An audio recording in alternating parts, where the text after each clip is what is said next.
Caro family, Chief Yu again with another session from the shrine. I haven't officially named what I'm doing right now in terms of these lessons on the Orisha.com and the Orisha YouTube channel and the Orisha podcast.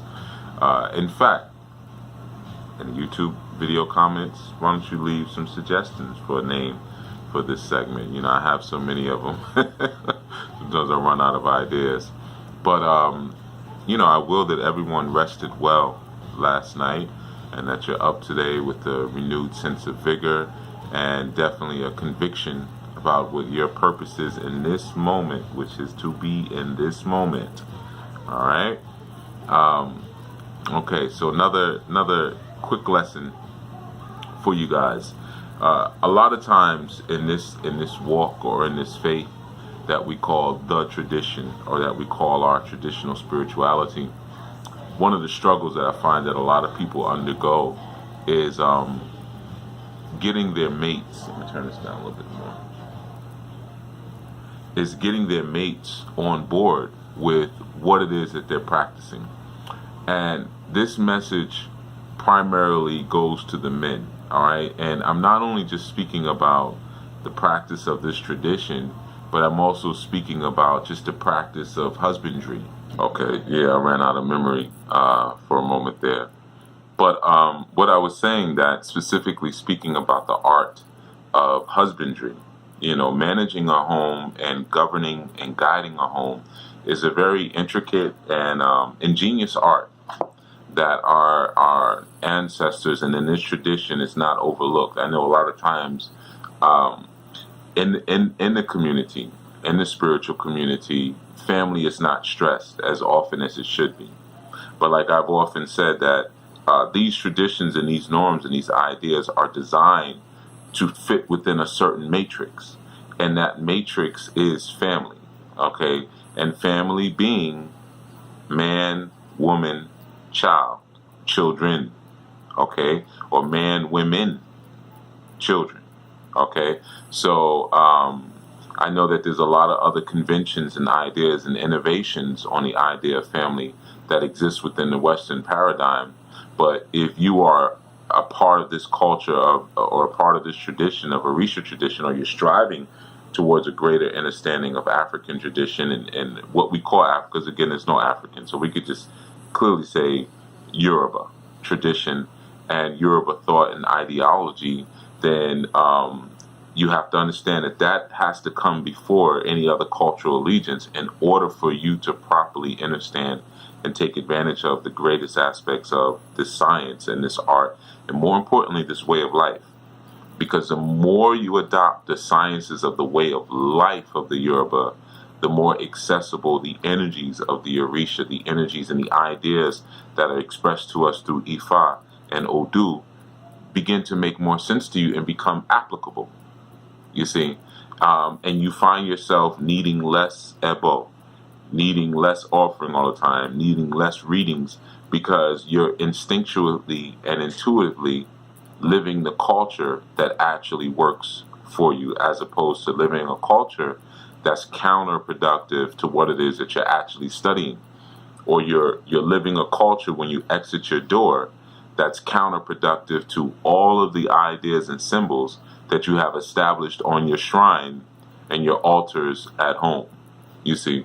So the key is we live this culture, we live it unapologetically, unabashedly, and we live it purely and sincerely as much as we possibly can without excuse. Without excuse. Well, I got to live here in this society, so I got to do this. That's an excuse. You don't have to. Everything is a choice, you see. And to dibble and dab and to pick and choose the parts that make sense to you or the parts that you feel like applying render you powerless. You might as well, if either you're in it or you're not in it. Either you're out, or you're in. That's it. There's no, and of course there's a level of re-engineering and adaptation, but within the reference points and the confines of what the culture actually dictates. You don't use Western culture to determine how you should adapt Eastern calculation, thought, and spirituality. Okay? So with that said, like I said, there's a piece that I wanted to share with the husbands, and husbands meaning, you have a wife, you have a family, you have children, and you have a household. House, bond, band. So a husband means the house bond, the bondsman for the house. He holds the bond over the house, okay? So he establishes the structure and the coding of the house. So husbandry, again, is a very important art to understand in order to maintain the economy or the life of the actual homestead or compound or whatever it is that you're existing inside of. And one of the things that a lot of times I deal with from different clients and students who may have mates that are not in the tradition, one of the challenges that they go through is credibility. Well, they don't realize it's credibility. They just think that, oh, my mate is being hard-headed, or she, she's just stuck on that church thing, or she's just stuck on this or stuck on that, and I'm trying to teach her the tradition, but she doesn't respect what it is that I'm doing. And a lot of times it's because you're trying to give her just more dogma that you're not actually living yourself. And I know this may ruffle some feathers, but again, this is base level information. This is ground level. I'm not even, like I said, the deeper stuff I reserve for those who are in Anu Life Global Ministries and who are in the Ile Anu. So the stuff that I put out publicly on the internet is to give you your rooting and your foundations, and maybe reconnect you with the tradition, so you may make the decision to say, that I think that's something I might want to be a part of. And it doesn't necessarily have to be with my Ile. It might be with someone else. I just want you to reconnect with the tradition. However you get there, get there. So a lot of times people think it's, oh, this person is hard-headed, or there's some Willie Lynch syndrome going, and it is Willie Lynchism. It is plantation mentality. But sometimes you don't realize that there's not, her mother or your mother-in-law is not the agent. Her best friend is not the agent. Her boss is not the agent. Her sisters or her brother's not the agent. You might be the agent that's keeping her away from the actual culture, because you're not truly living the culture. And like I said, you don't really necessarily want to pick and choose, well, I'm going to do this part, and I'm not going to do that part, so forth and so on.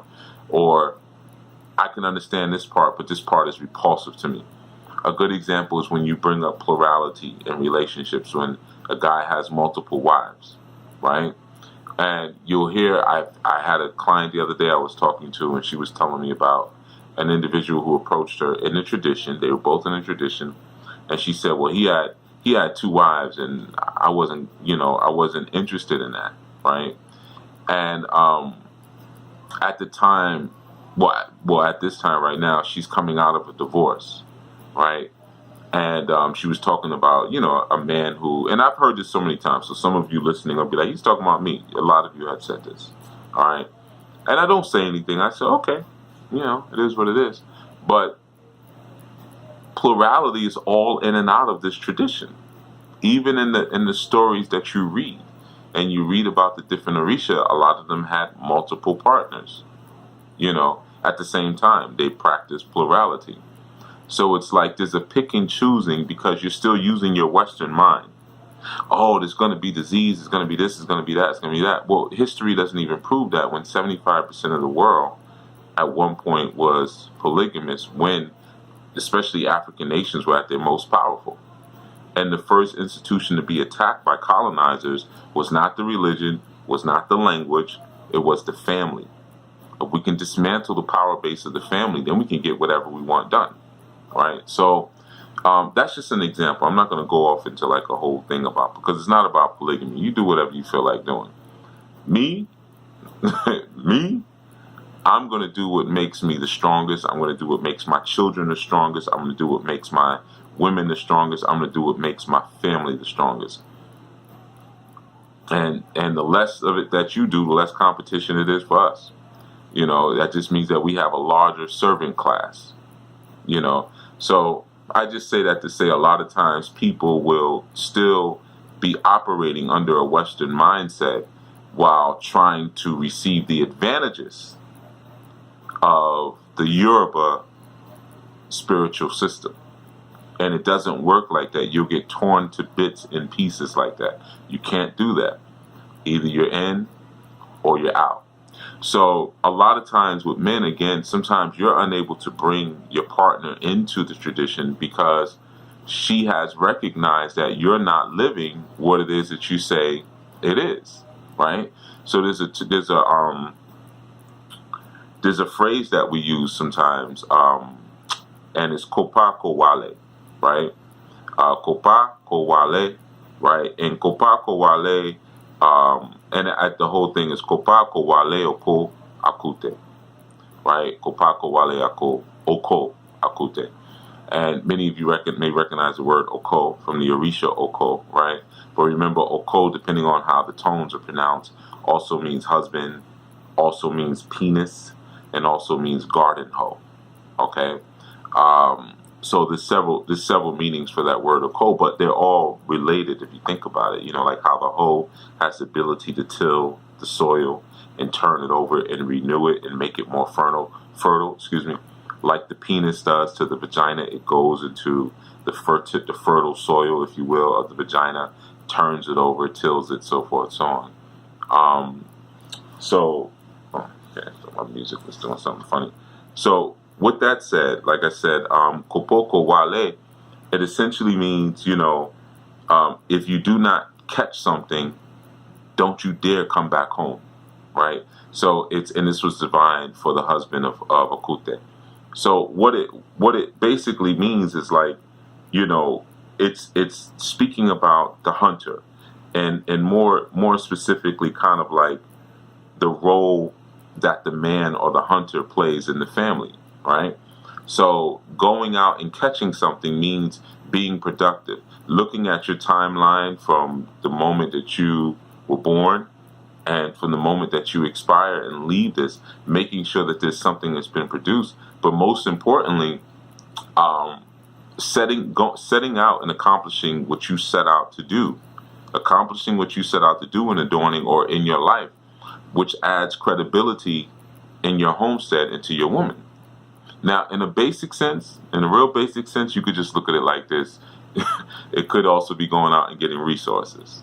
It could also be that, like, don't go out that house and then come back with no money, right? If you just want to look at it in a very basic sense, because that's a real thing too, because sometimes a man's inability to provide can sometimes affect his credibility in the household, especially if he just loses his ability to provide, but he won't provide.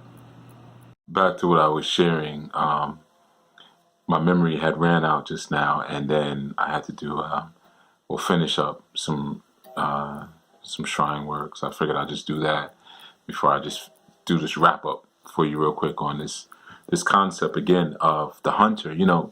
Understand that in Yoruba culture, Ode or that hunter is really synonymous with, even in tarot, like almost the idea of the hermit, because the idea is that the hunter goes out alone and has a certain mission to accomplish, and is not necessarily going out to provide for his family, but is going out to provide for the village itself. You see, so the hunter is a very key individual within the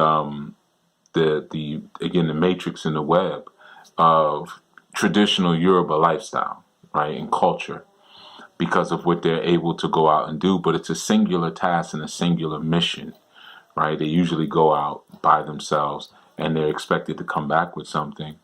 So like I was saying, a lot of times in our walk and in what we're trying to do as spiritualists, we may struggle with getting our mates on board. And as men, you got to understand that hunter piece is really ingrained. Yes, women are the hunters. Like we look at the animal kingdom, a lot of times the female, whether it be the birds sometimes, and even of course the feline kingdom, you'll see that the women will hunt.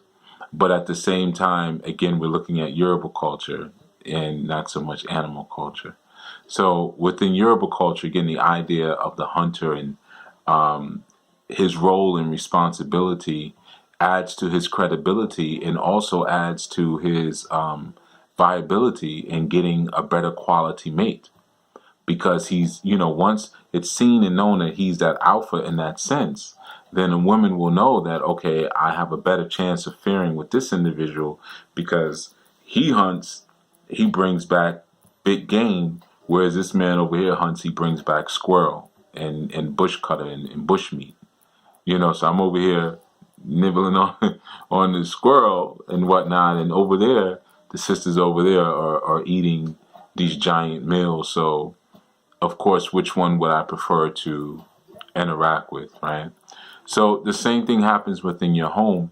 We go through courtship and Yoruba culture, and that idea I expand a bit more on, and will for those within Anu. What that process actually looks like, and the necessity of it, why there's a courtship. And I did a video recently touching upon courtship, just on the value of it. But part of that is also identifying if the man is a good hunter, because he manages the ode, or the outside, while the woman manages the inu, which is the inside.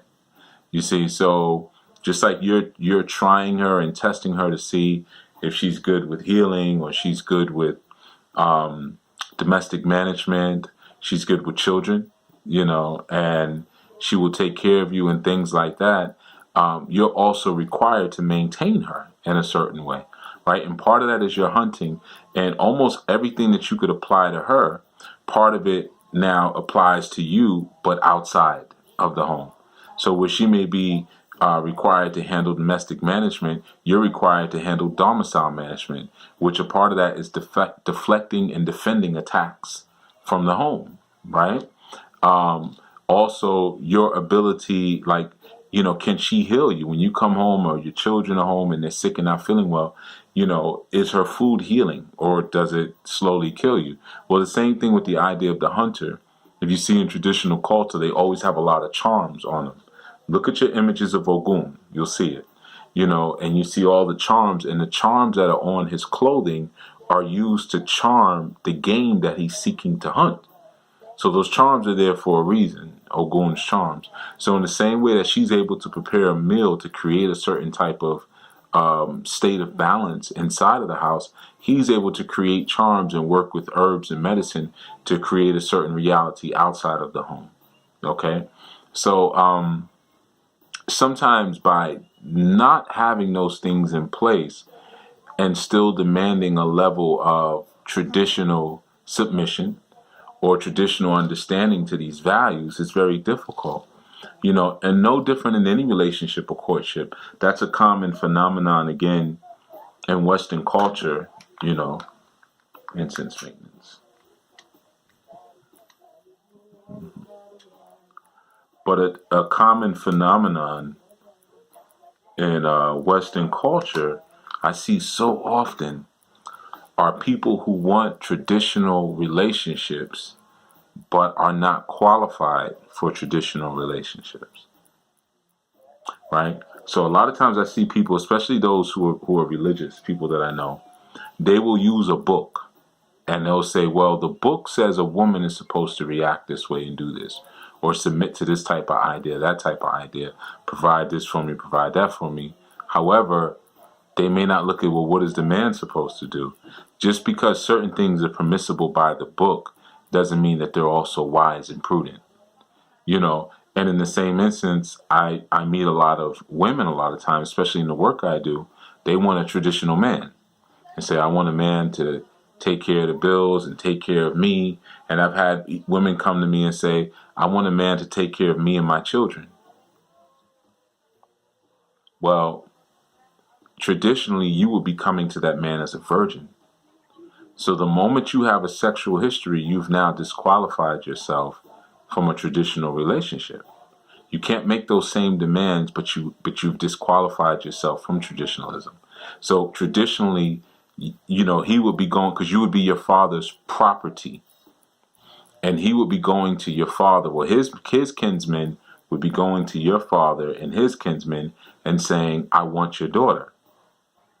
And you would be your father's property. There would be a dowry. There would be a bride price, which are two different things. Two different things. Well, maybe I'll share that at some point, get into some of the customs as well. And, there would be negotiations and determinations made before he could take you as his wife. He could take you. Okay. But this idea of, I already have a child or 2 or 3 children. I've been with 5 men, 10 men, 15 men, 20 men. But I believe in traditional relationships. No, you don't. You want the benefits of a traditional relationship, but you didn't maintain the discipline of such. And the same thing with you guys. You have no business. You have no empire. You have no. Let's just put it. You're not a grinder. You're not a hustler. You're not that hunter that goes out. You dare, as we speak about in this particular Odu, you dare to come back with nothing. And then you'll sit up and say, I want 2 or 3 queens. I want 3 or 4 queens, 5 or 6 queens, and I want concubine. You disqualified yourself from that because you haven't built the empire that you were supposed to build. And even if you're 40, 50, 60 years old and still talking about when I build this thing, your timeline is off. You should have been empire building from 13 to your mid-30s. So by the time you're your mid-30s and 40s, then you would look for a young woman, 19, 20. And you'd say, okay, you're in your prime, I'm in my prime. You did what you were supposed to do, I did what I was supposed to do. Now, this is our culture. Now, some will say, oh, man, you want these men to prey on young women. I didn't say anything about preying on young women. And if that's where your mind goes immediately, that's because of your Western programming and the idea that you immediately have about an African man. And let's not pretend that that's not there. Even if I talk about plurality or plural relationships, oh, you just want a lot of sex. If you want a lot of sex, don't engage in polygamy. Because you're going to have 2 wives. You're going to have 3 wives. Let's say 4. So now you've decided for the rest of your life you're going to have sex with 4 women. That's not a lot of sex. That's spring break. That's an out-of-town trip. I had sex with 4 women. Okay. So it's not for multiple sex, and that's a silly, again, low IQ idea. So don't get caught up in that type of thinking or that type of mentality. But like I was saying, ultimately you have to be able to go out. I'm working my incense here. You have to be able to go out and to get something. Okay? So like, the phrase says, Kopa Kowale. Like, don't come back, Wale. Don't come back with nothing. Don't come back. Don't you dare come back with nothing. You see? And that was said, like I said, or divined, for a husband. So your life has to have purpose. It has to have meaning. And you have to be fulfilling that purpose. Not, I'm moving towards it. I'm trying to when you're still in that trying to make it happen thing, you don't have a wife. See, this was divine, this idea. This incense keeps going out. Oh, I know what it is. I'm smothering it. Let's see, let me put it here.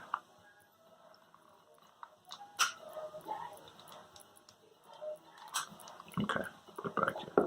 Yeah, that was divine for the husband of Okute, right? So the husband, not the boyfriend, not the courtship partner, not the hubby, my hubby and my wifey, and nothing like that.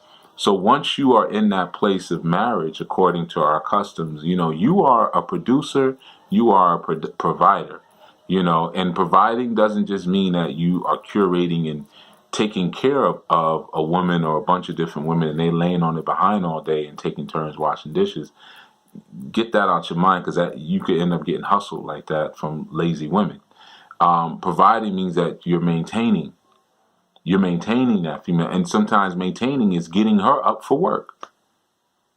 Get up on time so you can go to the market and do what you're supposed to do. You're supposed to handle this today. You're supposed to. So that's a part of providing and maintaining. You providing direction, not just you give her money. And I know, definitely in many Islamic communities, or even a lot of Hebrew communities, that's the get down. But that's not us. You know. So you go to Yoruba land and the women have stores. You know, that's very common. You see women with stores and businesses and corporations. That's a normal thing. It's not just a modern thing, you know, but the idea that, well, she makes her money and her money is her money and my money is our money. And you do what you want. If that's what you want to do. But, you know, I'm just speaking about the culture of how we do things.